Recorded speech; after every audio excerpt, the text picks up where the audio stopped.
안녕하세요. 오늘 저희가 좀 깊이 들여다볼 이야기는요. 오큘러스 VR 창업자 있죠. 팔머 럭키.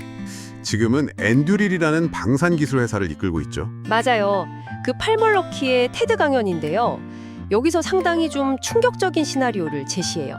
네, 그렇죠. 듣는 사람 좀 섬찟하게 만드는? 그러면서 미국 국방의 어떤 현실 그리고 AI나 자율 시스템이 미래 전쟁을 어떻게 막을 수 있을지 그런 이야기를 합니다. 네, 이게 기술, 지정학, 또 윤리 문제까지 복잡하게 얽혀 있어서 정말 흥미로운 강연이었어요. 특히 기존 방산 시스템의 한계를 아주 그냥 날카롭게 파고들더라고요. 맞아요. 그 강연에서 나오는 최악의 시나리오. 중국이 대만을 기습 침공한다는 가정이죠. 네, 탄도미사일, 해군력, 사이버 공격까지 총동원해서 그야말로 순식간에 제압한다는 그런 내용입니다. 근데 더 놀라운 건 미국의 대응 능력에 대한 전망이 엄청 비관적이더라고요. 맞습니다. 럭키는 현재 미국의 무기 생산 속도나 재고로는 이런 대규모 충돌에 효과적으로 대응하기 어렵다고 봐요. 그 핵심 정밀 유도 무기 같은 거요? 네. 그런 게 한 8일이면 소진될 수 있고 결국 몇 주 안에 대만이 함락될 수도 있다. 이런 예측까지 내놓죠. 와, 이게 진짜 현실이 되면 그 대만 반도체 공급망 있잖아요. 첨단 칩 90% 이상 만드는 곳인데. 그렇죠. 그게 무너지면 세계 경제에 수십조 달러 손실이다 이런 경고까지 하더라고요.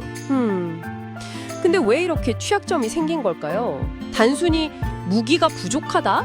이런 차원은 아닌 것 같은데요. 럭키는 그 근본 원인을 국방혁신의 부재에서 찾아요. 그러니까 기존의 아주 큰 방산 업체들은 혁신보다는 좀 안정적인 수익이나 주주 배당 이런 데 더 신경 쓴다는 거죠. 아, 관료주의 문제도 크고요. 네, 속도도 느리고. 근데 동시에 기술의 메카인 실리콘밸리는 또 국방 분야 참여를 꺼린다는 거예요. 약간 남의 문제처럼 생각한다는 거죠. 아, 그래서 나오는 말이 그 테슬라 자동차 AI가 미군 전투기 AI보다 낫고. 네, 가정용 로봇 청소기 그 룸바 자율성이 펜타건 무기 시스템보다 낫다. 이런 지적까지 하니까 이게 좀 충격적이죠. 정말 그러네요. 그러면 여기서 이제 엔듀릴이 등장하는 거군요. 바로 그 지점이죠. 페이스북 나오고 나서 의미 있는 문제를 풀고 싶었다. 그러면서 엔듀릴을 창업했다고 하잖아요. 근데 핵심은 이거예요. 정부 계약 따내려는 회사가 아니라 자체 투자로 실제 작동하는 방산 제품을 만든다는 거. 이게 완전 테크 기업 방식이죠. 그 제품 방식이라는 게 구체적으로 어떤 차이를 만드는 걸까요? 레티스라는 기술 이야기도 나오던데요. 일단 개발 속도가 훨씬 빠르고 비용도 낮출 수 있다는 거죠. 그 레티스는 일종의 자율 시스템용 OS 같은 거예요. 지휘 통제 시스템이면서 수많은 드론, 센서, 무기들을 다 연결하고 소프트웨어 업데이트하듯이 계속 빠르게 기능을 개선할 수 있게 하는 거죠. 근데 더 중요한 건 이걸 대량 생산할 수 있는 능력이에요. 대량 생산이요? 네, 2차 대전 때 포드가 폭격기 엄청 찍어냈던 것처럼 정말 빠르게 아주 많이 그리고 탄력적으로 생산할 수 있어야 한다는 거예요. 이미 자율 전투기, 잠수함, 로드러너 같은 요격기도 개발 중이라고 하니까 그 힘은 꽤 구체적이네요. 그렇죠. 근데 이런 AI 자율 무기 궁극적인 목표가 뭘까요? 그냥 더 센 무기를 만드는 건 아닐 것 같은데요.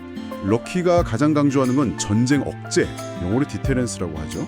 압도적인 기술력과 물량을 보여줘서 상대방이 딱 보고 이건 이길 수가 없겠다 이렇게 판단하게 만들어서 아예 전쟁을 시작할 생각을 못하게 만든다는 거죠. 아, 푸틴의 우크라이나 침공 사례도 언급했던 것 같아요. 억제 실패 사례로. 맞아요. 중국의 어떤 양적인 우위에 맞서서 미국이 질적인 우위를 유지하고 또 인력이나 비용 같은 한계를 넘으려면 결국 AI밖에 없다. 이런 주장인 거죠. 그렇군요.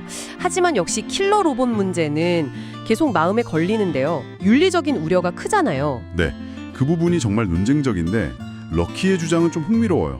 오히려 AI 활용을 거부하는 게 더 비윤리적일 수 있다는 거예요. 그건 또 무슨 말이죠?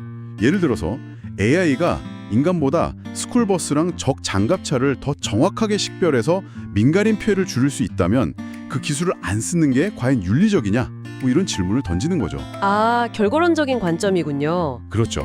그리고 대레이더 미사일이나 이지스 시스템처럼 이미 자율성을 가진 무기들은 수십 년 전부터 있었다. 판도라의 상자는 이미 열렸다. 이렇게 보고 있어요. 이미 우리 주변에 있다는 거군요. 그럼 럭키가 그리는 대안적인 미래 전장의 모습은 어떤 건가요? 침략을 막는 시나리오요? 만약 침공이 시작되면 AI 기반의 자율 드론 부대가 즉각 대응하고 무인 잠수함이나 함선, 항공기가 유인 시스템이랑 같이 협력해서 반격하는 그림이에요. 아, 유인 시스템이랑 같이요? 네. 그리고 지상에서는 로봇 보초들이 지키고 AI가 화력 지원을 해서 상륙을 막는 거죠. 핵심은 이 모든 자율 시스템을 아주 대규모로 그리고 아주 신속하게 배치할 수 있는 역량을 갖춰서 전쟁 의지 자체를 꺾는다는 겁니다. 인간과 기계의 협력 이야기도 좀 나왔던 것 같은데 미 육군 IBAS 헤드셋 같은 거요? 네, 그것도 중요한 부분이죠. 로봇이랑 인간 병사가 같은 전장 정보를 실시간으로 공유하는 거예요. 병사는 AR 헤드셋으로 야간 투시나 열상 같은 초인적인 시각 정보를 얻고 로봇이랑 더 효과적으로 협업하는 거죠. 인간 지능이랑 기계 지능을 합치는 거네요. 그렇죠. 시너지를 내는 겁니다.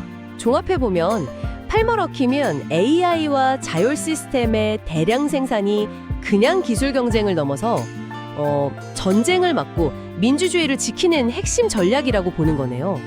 기술이 지정학 판도로 원상이 바꿀 수 있다는 주장이군요. 네, 맞습니다. 메시지는 명확해요. 미래 국방력은 더 똑똑하게, 더 빠르게, 더 많이 생산하는 능력에 달렸다. 이런 거죠.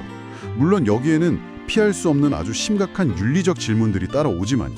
그렇죠. 근데 럭키는 어쩌면 기술 발전을 외면하는 게 더 큰 위험을 부를 수 있다. 이렇게 보는 것 같습니다. 오늘 살펴본 내용처럼 기술은 정말 엄청난 가능성을 주지만 동시에 참 어려운 질문들을 던져주는 것 같습니다. 여러분께서는 인간의 직접적인 통제 없이 작동하는 무기 시스템의 확산, 이 부분에 대해 어떻게 생각하시나요? 어디까지 기술에 의존하는 게 맞을지 한 번쯤 깊이 고민해 볼 만한 지점인 것 같습니다.